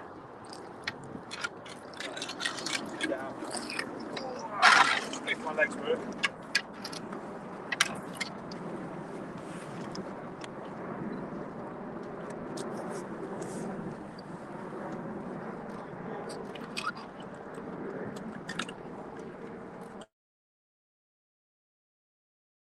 Of Graham Thomas, pictures there of Graham Thomas just getting his boat out. We do apologise for the break in signal. I think it was down to a broadband outage at our communications centre, and that was very frustrating because it was all going so well up to Hammersmith Bridge, wasn't it, Fergus? Oh, I think it was a hugely exciting race, and I think the tone was set. I think as Callum was saying there, and I think as Graham was saying as well, just some of the decision making off the start was outstanding, and it was something that was reflected the entire way around the course. And I think Sam Meyer, who was out in one of the launches, and he was able to provide some stuff for people over on Instagram Live. So I think you would have seen there the decisions that Callum was taking to stick on Surrey Bend, and the other 5 scullers were over on Middlesex. I think it was a hugely exciting race, and I think hats off there, as Adam was saying, to Ray Zhu. I think a phenomenal race that he had for second place. Yeah, to hold off Jack Keating from Leander Club, who says he's going to come back next year, the Irish sculler. So they'll love to see him again. But that's great. Sam Mayer, former, of course, Wingfield's champion himself, has got his mobile phone and put some footage on Instagram Live. There's Henry Fieldman, of course. Hey Henry, how you doing? So Henry Fieldman here, Cox of the men's 8. So Graham was waxing lyrical about how much great steering advice you were providing him with there. So obviously watching some of the race, we could see that tactics were playing a lot into the choice of line here. It's difficult enough when you're trying to find the stream, let alone when you're trying to find how to get out of the stream. So could you just give us a little bit of insight as to sort of some of your decision making around the advice you were giving Graham on where to go? Well, I feel I was steering the launch, so it was mainly Josh Butler, but I'll try and talk on his behalf. Yeah, I think we noticed pretty quickly that, I think as everyone else did, that the stream, there was no stream in race direction. It was all against the stream. So right off the bat, we wanted to get into the side and try and hold that line, kind of fend off anyone that was trying anything funny. It was quite an interesting race. A lot of people trying different things. So just from a perspective of moving forward and seeing what the best thing to do is really interesting. I think Graham did a really good job, backed up by, or at least underpinned by a good start, let him take control. I was a little bit worried coming through Hammersmith. I was pretty sure the umpire said something about we had to go through the centre arch and no one else did apart from us. But, added to the excitement of the event.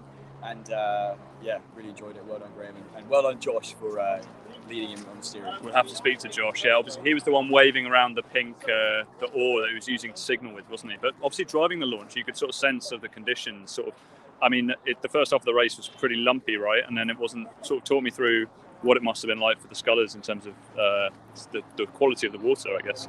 Yeah, I think it was very lumpy, and just at the start when you're trying to kind of hold position, and I'm in the launch there, I was having to work pretty hard to just keep the launch pointing in the right direction because the stream's kind of catching the bow and moving me around all the time. So I imagine for the scullers it would have been really challenging. And then I'm holding the engine. Every now and then you can feel it kicking one way or the other, which I guess if you're in a little single scull, that must do an absolute nightmare. Yeah, bad enough in a launch, let alone single. Right? Yeah. Good job it wasn't us, eh? Absolutely. Well, Henry, thank you so much for that, and well done today on helping Graham being steered to a win. It's brilliant. Thank you.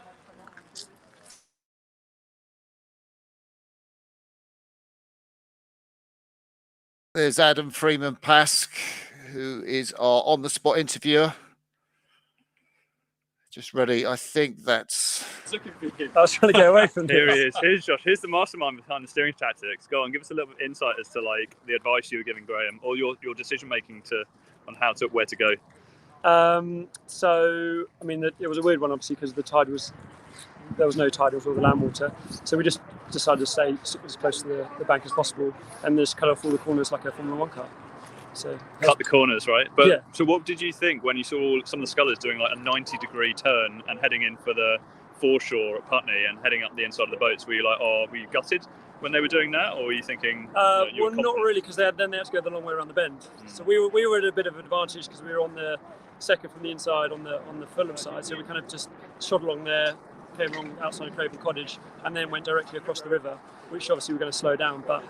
Did you cross at where the big barges are outside? Just straight after that. So so I guess you were sort of out in the middle anyway, so that was a natural point to cross over. Yeah, it would have taken. The Twickenham sculler, who was on the outside of us, darted across, and it obviously didn't do him. He made an early move, didn't he? So he made some early gains from that, but then I guess. Yeah. I thought he was doing really well, and then he kind of made some mistakes later on. But, yeah.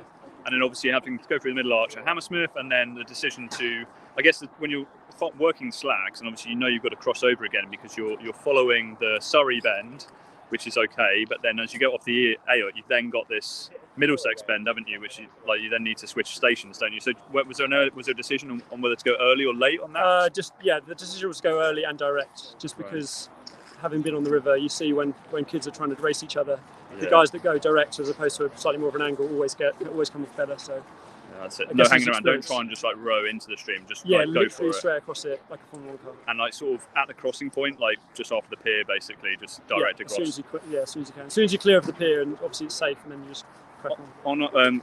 We lost some of our live feed, but Sam kindly was like streaming some on the Instagram account. But like we kind of saw a great clip of you waving manically, being like, "Get across, Graham, get across." So were you trying to like be as direct to him to just, as you say, get across, right? Yeah, I guess we just made it really simple. If I wasn't panicking, I would be quite steady with my hand, and if I wanted him to move quickly, I'd be panicking. So more panic means get across quicker, right? Just move quicker. Yeah. Well basically done. Well, Josh, thanks so much, and that was a great summary of like some of the tactics there, because it was a pretty phenomenal race for doing something different this time. Yeah, really fun. So really thank you very much, Josh. Thanks a lot. Cheers, bye.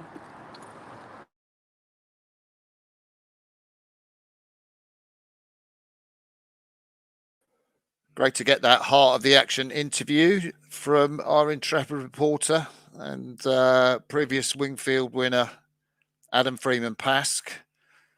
The presentation ceremony is fast approaching. That's going to be in about 6 or 7 minutes at 3 o'clock. And it was obviously very good if those pictures are on the Wingfield's Instagram account. Sam Mayer doing a fantastic job of covering for the pictures going off. We do apologise. It was a broadband outage that caused it. If you were enjoying the race, there is Owen Wadehall Craggs in the middle of the picture there, talking to the latest Wingfield's champion, Graham Thomas. Graham on his first 3 strokes, which he must have got a bloody good bend on his blades. He was absolutely anchored and could just great shove, and you could see what put him out in there. It wasn't quite as bumpy as the ladies' race, was it? No, it definitely wasn't. It was white horses for that race. So yeah, I mean, I do say any conditions are my conditions, but yeah, I did appreciate the white horses taking a day off, and the start did surprise myself. I always say when that green light goes, I'm gone, but actually the flag caught me by surprise. I'm not even sure I was at front stops. I think I might have been at back stops, but I just I got them in and got going. Before with all those races over 2K, you're so fussy about the start position. You can do it from back stops. Yeah, exactly. Yeah, that really might put a few questions in the opposition's head if I'm starting a singles final at back stops. Yeah, so. Bit of confidence. Yeah, I'll give you half a stroke. Yeah. You see how you get on. And how did you feel the rest of it develops? Because they came back on you a bit, a couple of times. They did, yeah. I mean, I like to try and keep it as within the rules as possible, and I took the middle of Hammersmith Bridge, which nobody else did, and I was ahead. I didn't want to risk, getting into hot water with anybody else. Maybe if they came closer, they might challenge the fact. Well, you've had that double, haven't you? You've had the double on your side, so that was a sensible choice because you didn't know if anyone else was coming. Yeah. So that was, your once you'd done that and you got round St Paul's corner, you had another good stretch up the air where you really laid it down. Yeah, got into a good rhythm around there, but I can't take any credit for steering. That was all thanks to Josh and Henry really putting me in the right place, because as has been alluded to already earlier in the week, I'm not an experienced high race sculler, but I thoroughly enjoyed my day out today, and I'll definitely be back for sure. Excellent. Well, we're really pleased with this. There's a bit of synergy because Doug Melvin passed away a couple of months ago. He was my predecessor as secretary, and he was the last sculler out of the Northwest to win. Okay, so we appreciate the link back and the tribute to all the time he put in. So that's 1955. He would have won in 55 and 58, and he was secretary for 30 years.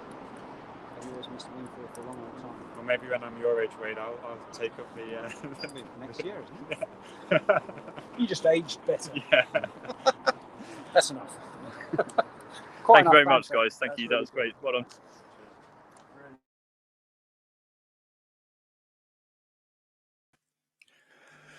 So you're watching pictures from the Tideway Scullers Club at the end of the Wingfield Sculls race. The competitors going into the club now. I think the presentation will be upstairs in the club room. I'm guessing. I know they did it outside last year when it was at UL, where the sculler Matt Haywood and Matilda Hodgkins-Byrne took the title. We definitely have got a bit of the inside view of that race, haven't we, Fergus, from those post-race interviews? Yeah, definitely. And I think just hearing, I guess, all 6 of them chatting away there, just the insight that we're getting from it, that a lot of them, all of a sudden, the steering tactics played into it massively. And I think, as Josh was alluding to, and as Henry was alluding to, as soon as the barrier was shut, it cancels out quite a lot of the advantages that would have been in place for a normal running of the Wingfields. But I think I was looking at some of the statistics that were coming out. This is only the 200th shutting of the Thames barrier that's ever been. So I think for it to happen today of all days, I think it's quite remarkable, and certainly a Wingfields that will be, I think, remembered for years to come. Yeah, I think, and because we had pictures off the start for that dramatic dive across the umpires launch that Callum Dixon took. I thought that was quite sensational, really, wasn't it? Yeah, and I think as we were saying when we were chatting away, I think just how close he was getting to the umpires launch, because I don't think the umpires launch was expecting it either. And all of a sudden, you've got this sculler heading straight out in front of you that it looks like you're going to collide into. And I think fascinating that both he and Nathan took that line sort of the inside of where you'd normally have all the boats moored up down at Putney. So they were right tucked in, as we saw on all the GPS data, which was the opposite to the other 4 scullers. So there was no one in the middle. No one wanted that middle line. Everyone was tucked right into the side of the bank. And to be honest, it continued like that for the whole of the race. Everyone just trying to get that inside line and shave those extra few meters off their racing line. Yeah, sometimes you do get races like the Sculler's Head race sort of against the stream, or the tide is quite slow to turn at the top. There was that race, wasn't there, when Calvin Tarzi, the St Paul's sculler, when he was a junior, finished with the fastest time because he was starting a bit down the list of starters. So he kind of got more of the stream, but did ever so well to win that race. Yeah, absolutely. And I think one thing that we haven't touched on is just how great it is to have the Wingfields back on its normal championship course. Obviously, last year we had the disruption, we had Hammersmith Bridge shut, and we had the altered course from Hammersmith just before St Paul's. The start line was round to, as you said, University of London was the finish line. But it's great to have it back in 2021 to its normal course.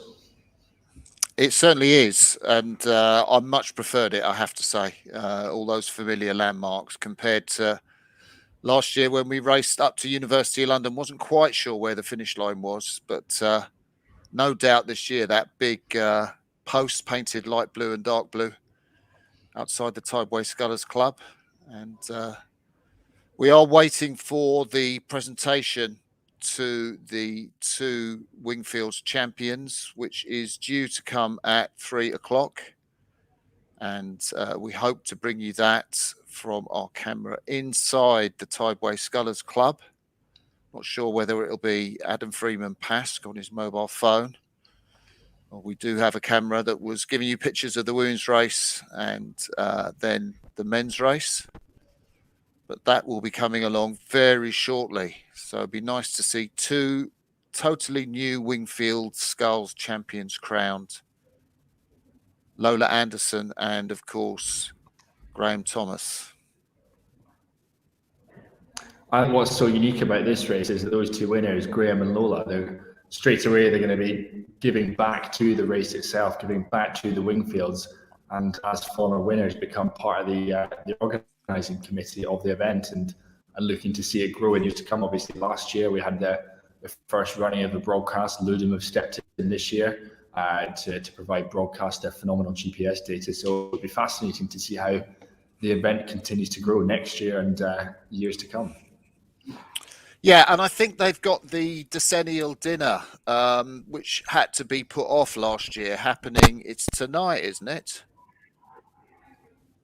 And yeah, I believe it is, which will be a fantastic event for everyone involved. Yeah, where all the old or the ex-Wingfield champions get together and celebrate. It's happening on a launch owned by Kenny Dwan, a previous Wingfield Sculls champion and 2 times Olympian in Mexico and Munich.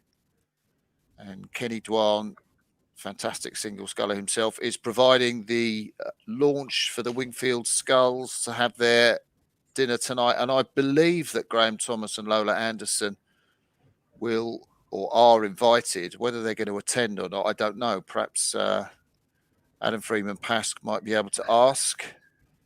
But I can see they're getting pictures from inside the Scullers Club Room, and the presentation is fairly imminent.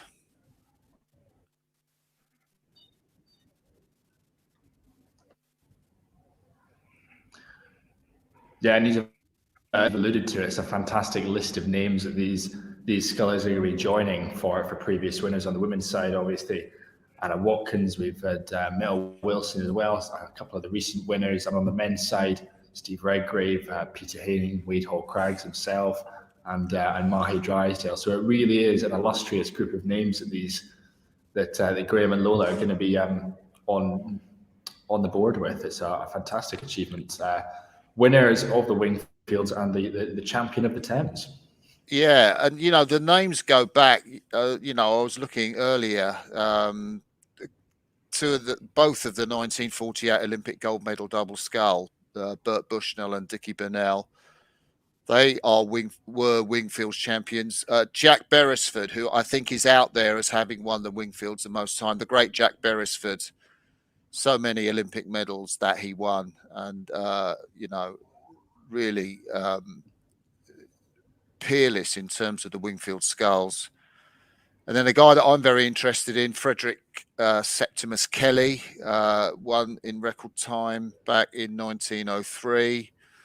And then the great Guy Nichols, whose dad donated the Silver Goblets and Nichols Challenge Cup to Henley Regatta.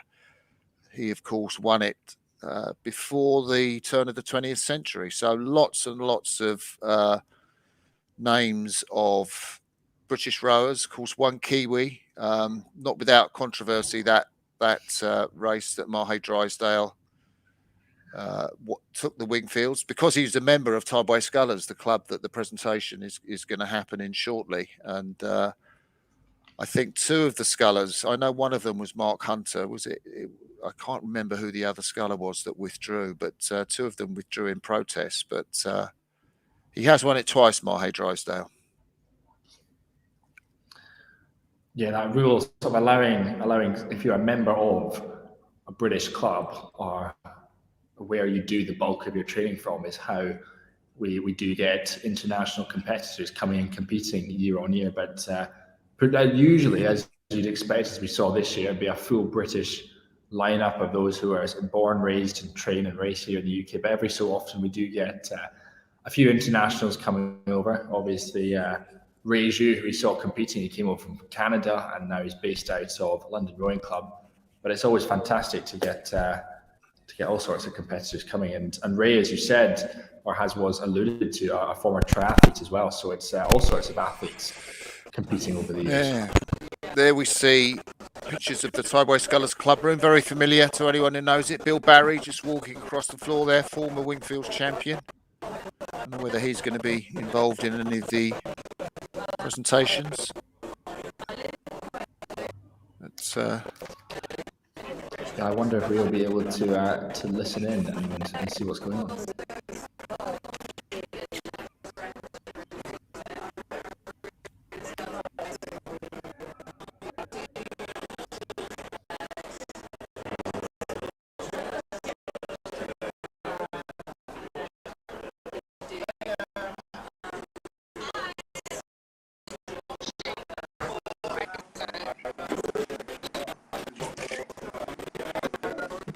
That's this year's thing. So when you win next time, you get another bar.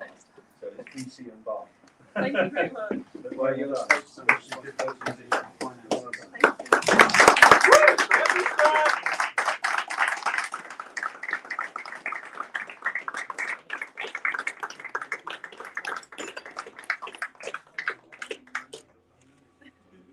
you just stand in front of This way, yeah.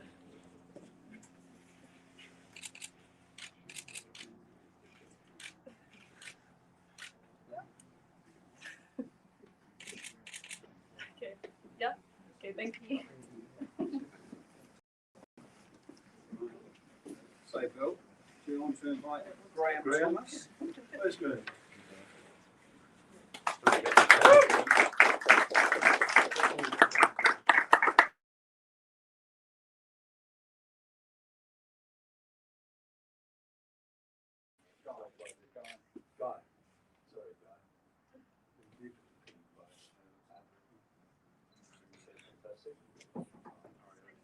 I'm wearing a bow tie tonight. That's right. Bow tie tonight. Yeah. Some people have got a bow tie like that. There's your badge. Badge of honour. It's a tough race. Do I get to wear that tonight? Yes, absolutely. yeah, Champions wear them medals, yes. Why not? It's the only time you get to wear them. Yeah. Well done to Graham.